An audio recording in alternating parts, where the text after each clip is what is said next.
enjoying a little Popcorn Sutton, the great famous moonshiner. This guy's amazing.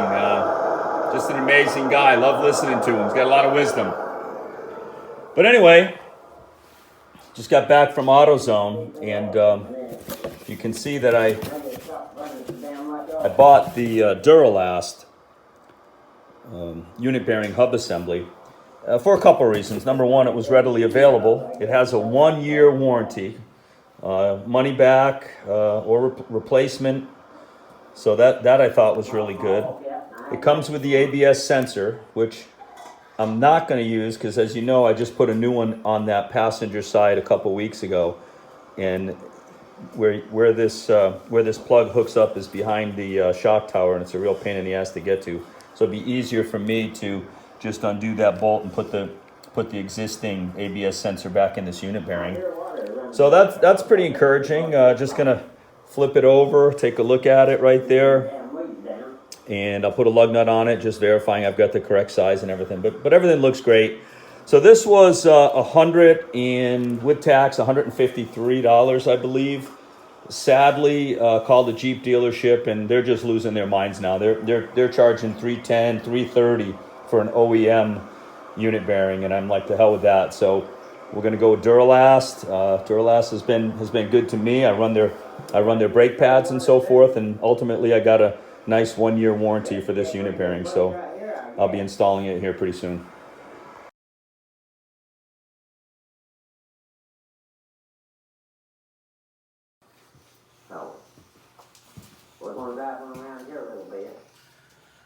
So yeah, basically just going to take this ABS speed sensor off.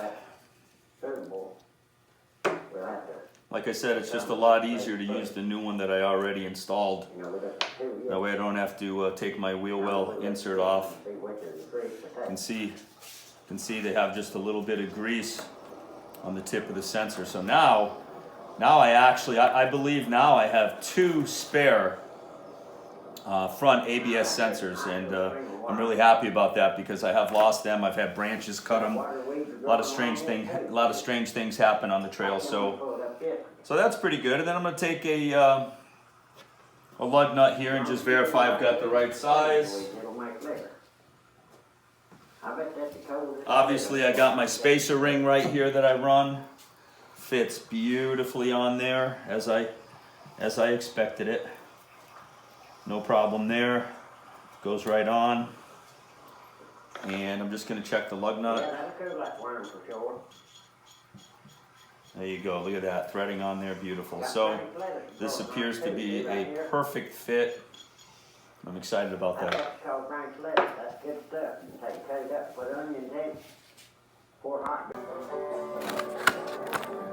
2 spares now to keep in the toolbox. Old Popcorn Sutton, he's building his still right now. Got to look this guy up on the internet. Incredible story. Incredible story.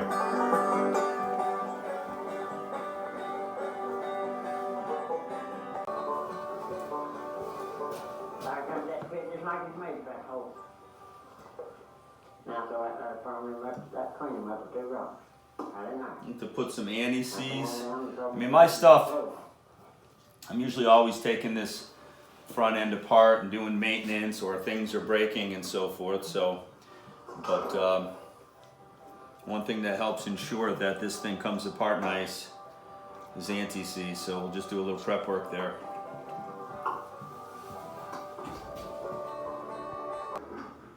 Did somebody teach you how to do this stuff? Well, no, not really.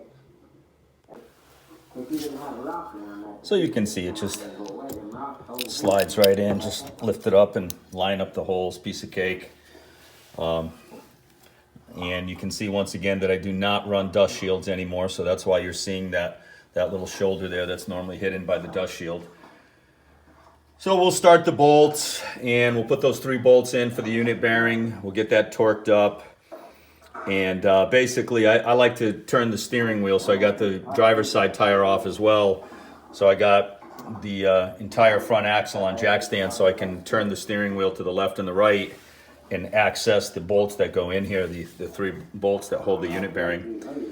Then of course we've got the axle shaft nut. We'll get that on there, and then we can work our ABS sensor, which is sitting right here in the go position. Once again, this is a brand new sensor that I just bought a couple weeks ago. So that's where we're at. I just wanted everyone to see the tone ring inside the front unit bearings. You can see that it's smooth. It's a smooth ring, as opposed to the rears, which have a notched tooth tone ring that the rear ABS sensors ride on.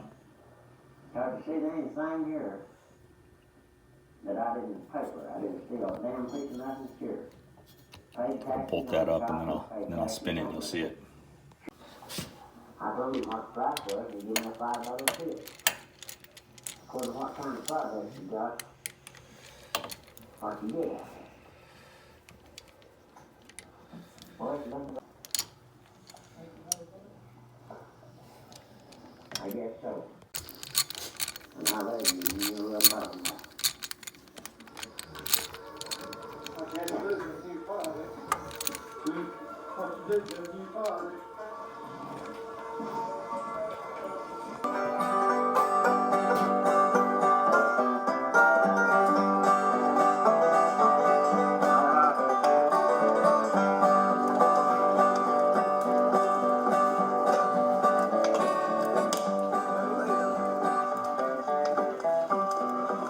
That son of a bitch started smoking now.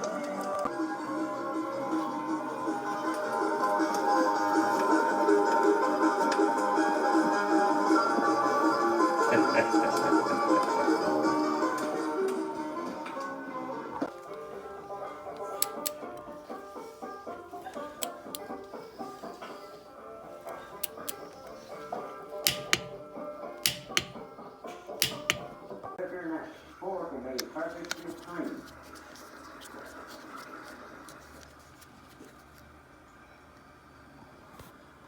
Well, I started. Used to go up to his house and party on the weekend on Friday or Saturday night. I'm putting the torque wrench on this soon. Just getting the axle shaft nut started. Friday or Saturday night, and he had a party down his basement. And there was a whole basement full of it. And he had the most really criminal mind I've ever seen in my life. So the party went on.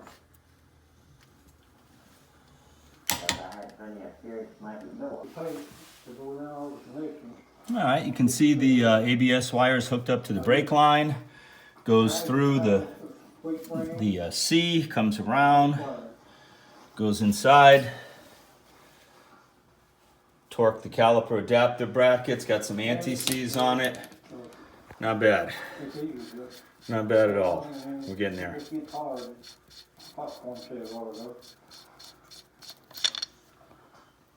All right, I got the tires on. I'm going to take it off the jack stands, torque the tires, 110 foot-pounds, and then I got to plug in the flash cal and reset the error codes. So that's what's going on here.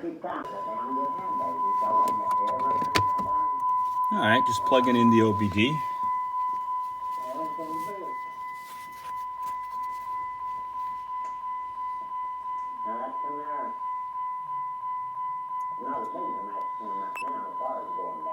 Turn ignition key on and then acknowledge.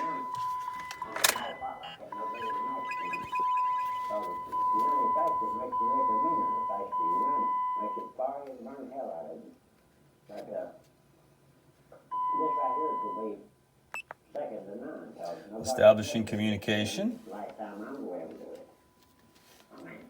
I'm not able to do it.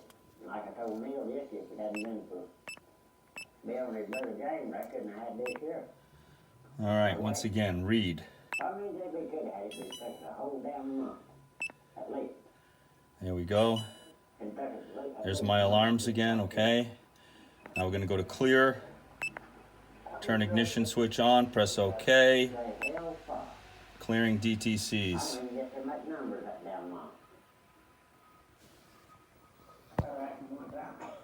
You can see the ABS alarm as well as the traction control I got both of those idiot lights on. The damn cars on it. Not a little bit later. But I ain't got no more now, I quit. Too many goddamn notices telling on me. What There they go. It's just important to keep them numbered as they come out. Yeah, because when you go to All right. that tells you which jar is higher. Round 2. New unit bearing on the passenger side. Gonna take her for a test drive. Cleared the alarm with the flash cal. And I'm optimistic that things are gonna be much better. Because in addition to those error codes I got, you know, a couple times the ABS came on, the brakes were vibrating a couple times, and even my hill descent LED light came on, which is a feature I very, very rarely use, and that light came on as well. So I'm gonna take her to the center of town, and hopefully it's a good ride.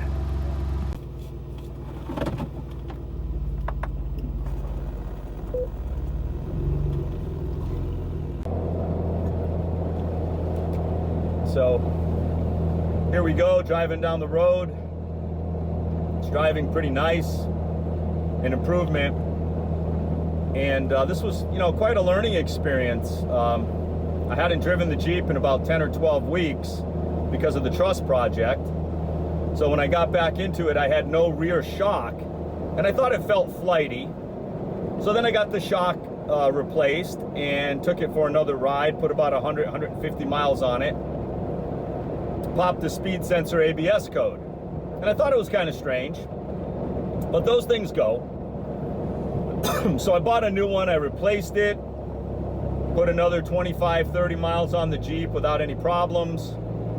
Then I go and test out my lockers in the snow and immediately pop tone ring and ABS speed sensor codes. So then I knew something else was going on. I got on the JK forums on Way of Life, punched in my problem, and Eddie himself had responded that check the unit bearing, and sure enough, a lot of play in the unit bearing. So rather than buy a OEM one, which completely is through the roof now, 330, 320, I bought a Duralast unit bearing, and it came with another ABS sensor, so I got a couple spares now. And it comes with a 1-year warranty, so it'll be a free replacement if anything goes wrong with it. And AutoZone's really good with their warranties, as you guys know. So yeah, really happy with this. No codes, no alarms. It's steering quite nicely. This is great. So it's a good learning experience. You can pop a code and have it be a unit bearing. It made no noise when I drove it, turning left or right like a unit, like you might expect a unit bearing to do, a bad bearing. It made no noise whatsoever. So the key, I guess, the clue was tone ring. Got that tone ring alarm, and that kind of really should have set off some bells in my head that I needed to check the unit bearing. Wow, this is great. It's driving nice. So the Duralast unit bearing cost, with taxes, I think it came to $157 as opposed to over $300. That's what the dealer wanted for a OEM unit bearing. So I'm gonna go with this. And you know, I got 40,000 miles on the vehicle. It would be prudent to keep an eye on my driver's side. I tried to keep costs down, that's why I didn't replace them both at the same time. And I checked the driver's side and it was nice and tight, so I'm gonna keep driving it until it fails. All right, things are looking good here. Recon Jeeper, out.